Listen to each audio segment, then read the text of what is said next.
નમસ્કાર વિદ્યાર્થી મિત્રો, સ્વાગત છે તમારું યુટ્યુબ ચેનલની અંદર. ધોરણ 8 ની અંદર સ્વાધ્યાય પોથીના ઘણા બધા પ્રશ્નો જવાબ આપણે અગાઉ પણ જોઈ લીધા છે. ન જોયો તો ઉપર વિડીયો સેક્શનની બાજુમાં પ્લેલિસ્ટ છે, પ્લેલિસ્ટમાં જજો. અને નીચે તમને ધોરણ 8નો સ્વાધ્યાય પોથીનો અલગથી પ્લેલિસ્ટ જોવા મળશે. બીજા ધોરણ 8ના સ્વાધ્યાયને લગતા મોસ્ટ આઈપી પ્રશ્નોના પણ અલગ અલગ પ્રશ્નો જવાબ મુકાઈ ગયા છે, એ પણ તમે જોઈ લેજો. આજે આપણે પાઠ 9મો છે, પ્રાણીઓમાં પ્રજનન, જૂના કોર્સ પ્રમાણે એમને આપણે ચર્ચા કરવાના છીએ.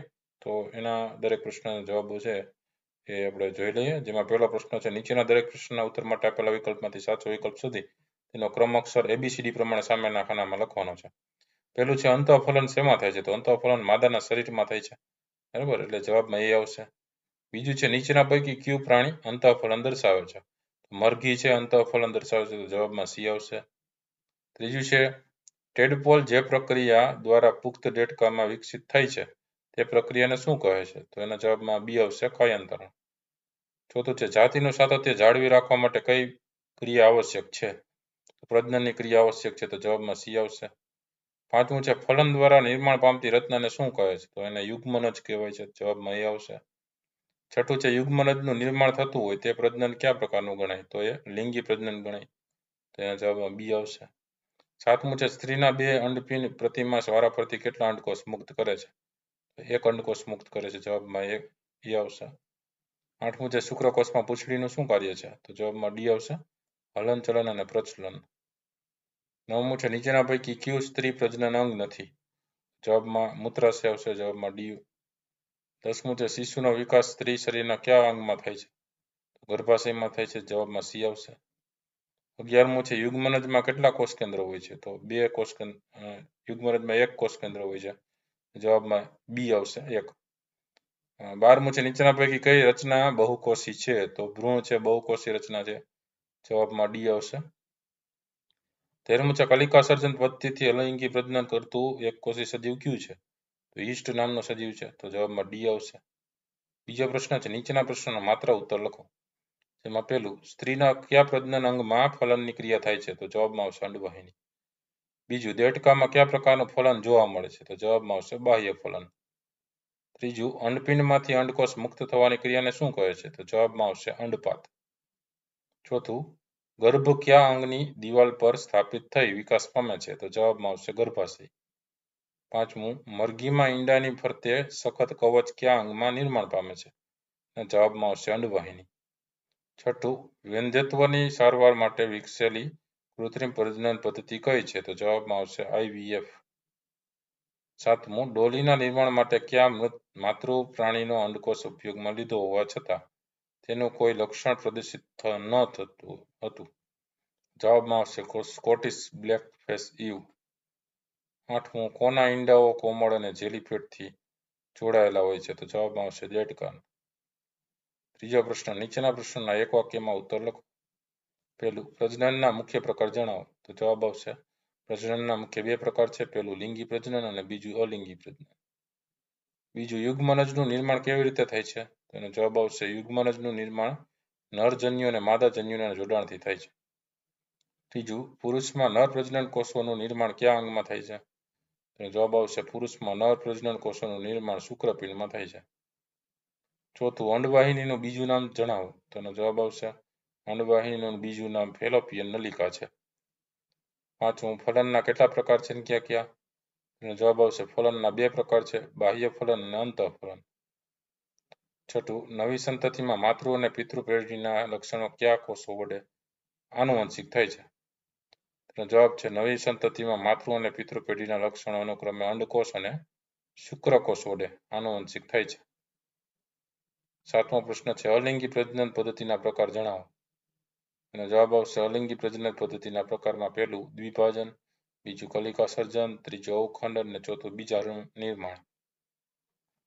આઠમું, કલિકા સર્જનથી પ્રજનન કરતા બે સજીવના નામ આપો. જવાબ આવશે, કલિકા સર્જનથી પ્રજનન કરતા બે સજીવના નામ, એમાં આવશે હાઇડ્રા અને ઈસ્ટ છે. નવમો, દ્વિભાજનથી પ્રજનન કરતા બે પ્રાણીઓના નામ આપો. જવાબ આવશે, દ્વિભાજનથી પ્રજનન કરતા બે પ્રાણીના નામ અમીબા અને પેરામિશિયમ છે. 10મું, બાહ્ય ફલન દર્શાવતા પ્રાણીઓના ઉદાહરણ આપો.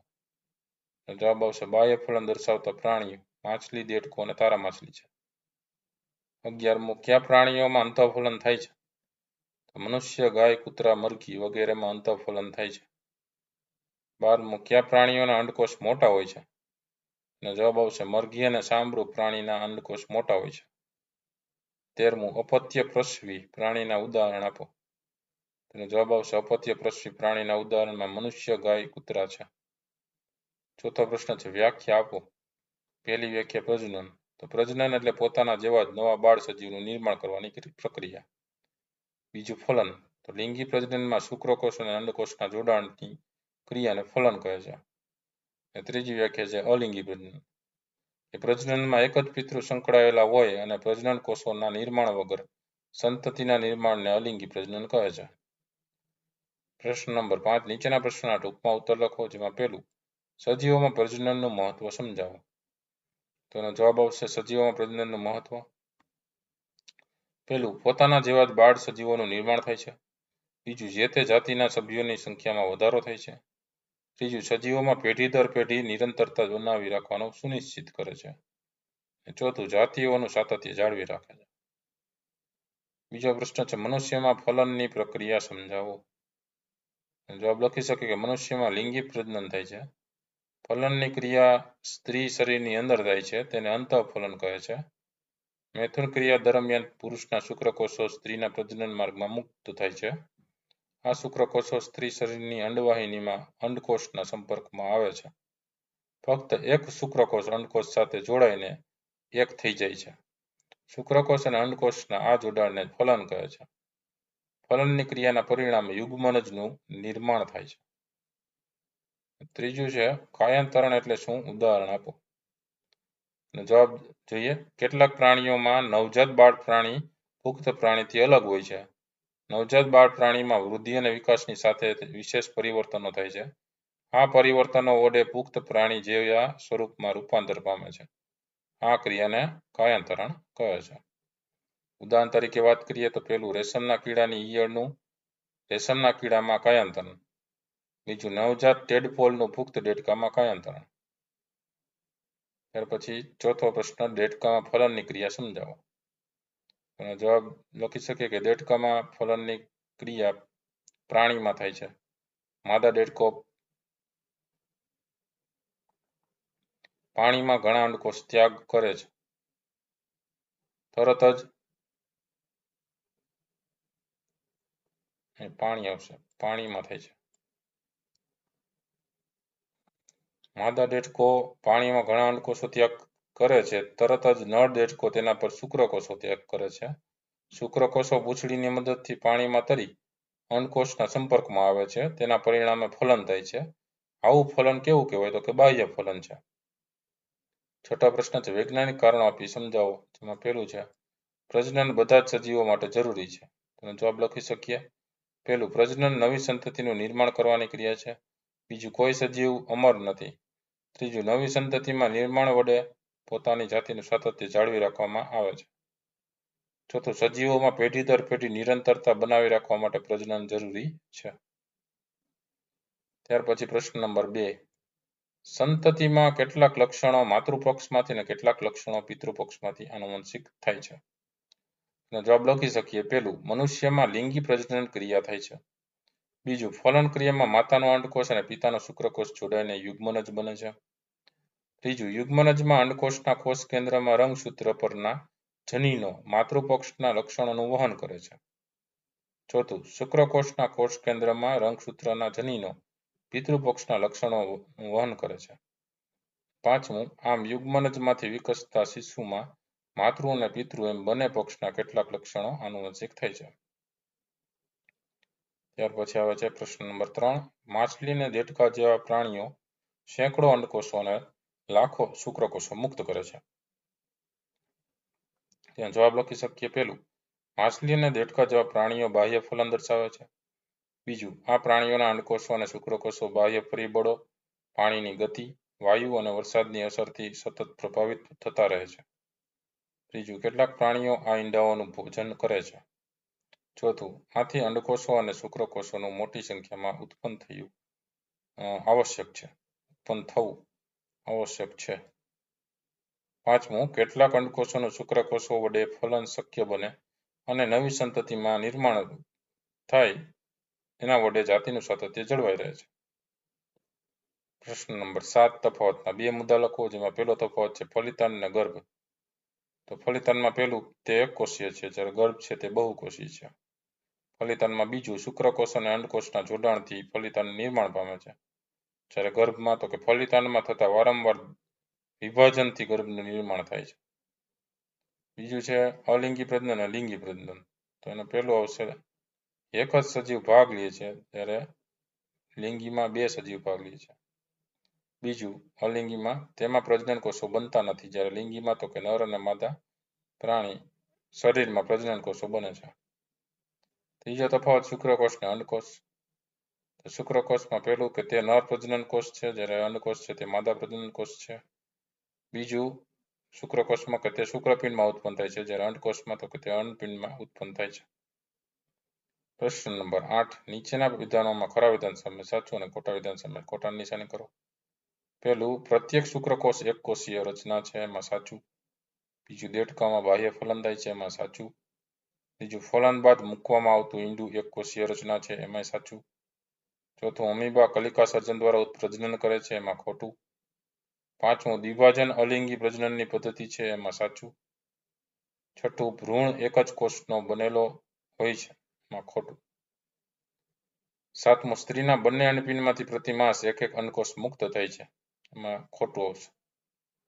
આઠમું, યુગ્મનજનું નિર્માણ સ્ત્રીની ફેલોપિયન નલિકામાં થાય છે, એના જવાબમાં સાચું આવશે. નવમું, ઈંડામાંથી નવજાત પ્રાણી બહાર નીકળતું હોય તેવા પ્રાણીઓને અપત્ય પ્રસવી કહે છે, એમાં ખોટું આવશે. 10મું, દ્વિભાજન પદ્ધતિમાં કોષ કેન્દ્ર અને કોષ રસ બંનેનું વિભાજન થાય છે, એમાં સાચું આવશે.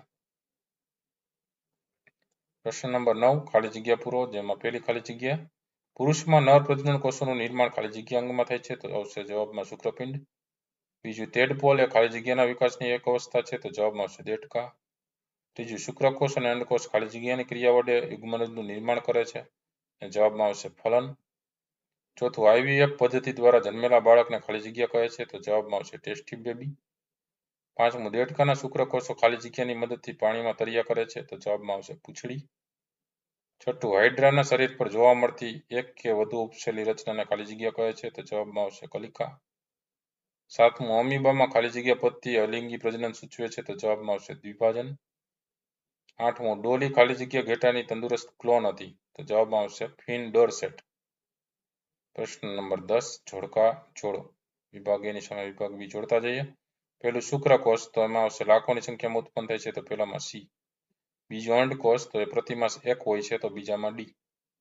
ત્રીજું, યુગ્મનજ એ નવા સજીવનો પ્રારંભ છે, તો ત્રીજામાં બી. ચોથું, ટેસ્ટ ટ્યુબ બેબી, તો એ શરીરની બહાર ફલન થાય છે, તો ચોથામાં ઈ. પ્રશ્ન નંબર 11, નીચેના પ્રશ્નના મુદ્દાસર ઉત્તર લખો. જેમાં પહેલો પ્રશ્ન છે કે પ્રાણીઓમાં અલિંગી પ્રજનનની બે પદ્ધતિઓ વર્ણવો. તો જવાબમાં જોઈએ, પહેલી પદ્ધતિ છે કલિકા સર્જન. તો હાઇડ્રામાં શરીરની સપાટી પર એક કે વધુ ઉપસેલા ભાગ ઉત્પન્ન થાય છે. આ ઉપસેલી રચના વિકાસ પામતો નવો સજીવ છે, તેને કલિકા કહે છે.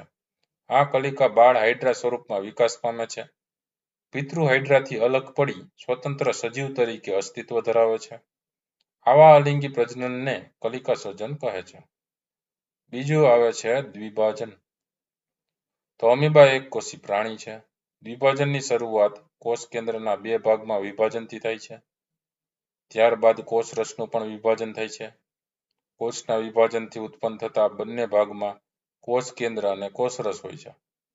આમ એક પિતૃ અમીબામાંથી બે સંતતિ ઉત્પન્ન થાય છે. આ અલિંગી પ્રજનન પદ્ધતિને દ્વિભાજન કહે છે. પ્રશ્ન નંબર 2, સ્ત્રી પ્રજનન અંગો સમજાવો. જવાબ લખી શકીએ. પહેલું, સ્ત્રીના પ્રજનન અંગોમાં એક જોડ અન્નપીંડ, એક જોડ અન્નવાહિની અને ગર્ભાશય હોય છે. બીજું, અંડપિંડ માદાજન્યુઓ ઉત્પન્ન કરે છે, તેને અંડકોષ કહે છે. ત્રીજું, સ્ત્રીમાં પ્રતિમાસ બંને અંડપિંડમાંથી વારાફરતી એક વિકસિત અંડકોષ મુક્ત થાય છે. ચોથું, અંડવાહિનીમાં અંડકોષનું ફલન થાય છે. પાંચમું, ગર્ભાશયમાં ગર્ભનું સ્થાપન થાય છે. ગર્ભનો શિશુ તરીકે વિકાસ થાય છે. પ્રવૃત્તિની વાત કરીએ તો સૂક્ષ્મદર્શક યંત્રમાં હાઇડ્રાની કાયમી આસ્થાપનની અવલોકન કરવું. તો સાધન સામગ્રી જોઈએ કે સૂક્ષ્મદર્શક યંત્ર, હાઇડ્રાની કાયમી સ્લાઇડ જોઈએ. પદ્ધતિની વાત કરીએ, અહીં હાઇડ્રા આપને આપેલું છે, કલિકા ઉત્પન્ન થાય છે એમાં. તો પહેલું, શાળાની જીવ વિજ્ઞાન પ્રયોગશાળામાં તમારા વિષય શિક્ષક સાથે જાઓ. બીજું, પ્રયોગશાળામાં હાઇડ્રાના કાયમી આસ્થાપનનું સૂક્ષ્મદર્શક યંત્રમાં અવલોકન કરો. ત્રીજું, હાઇડ્રાના અવલોકનમાં શરીર સપાટી પર ઉપસેલી સંરચનાઓનું અવલોકન કરી તેની સંખ્યાની ગણતરી કરો. ચોથું, અવલોકનના આધારે હાઇડ્રાની આકૃતિ દોરો. તો અવલોકનમાં લખી શકીએ કે હાઇડ્રાની શરીર સપાટી પર ઉપસેલી સંરચનાની સંખ્યા 2 છે. તેનું કદ નાના કોષ સમૂહ જેટલું છે. નિર્ણય લખી શકીએ કે આ ઉપસેલી સંરચના કલિકા છે. તેનું કાર્ય નવા બાળ હાઇડ્રાનું નિર્માણ કરવાનું છે. તો આ હતા અલગ અલગ પ્રશ્નોના જવાબો. વિડીયો ગમ્યો તો લાઇક કરજો અને તમારા મિત્ર પણ વિડીયો શેર કરજો. સાથે ચેનલને સબસ્ક્રાઇબ ન કરી હોય તો ચેનલને સબસ્ક્રાઇબ કરી લેજો. નવા વિડીયો ચેનલ પર ઘણા બધા મુકાઈ ગયા છે, ન જોઈએ તો જોઈ લેજો. આવનારી પરીક્ષા માટે ઉપયોગી થશે. ફરી પાછા નવા વિડીયો સાથે મળીએ, ત્યાં સુધી તમારી કાળજી રાખજો. Thank you very much and take care.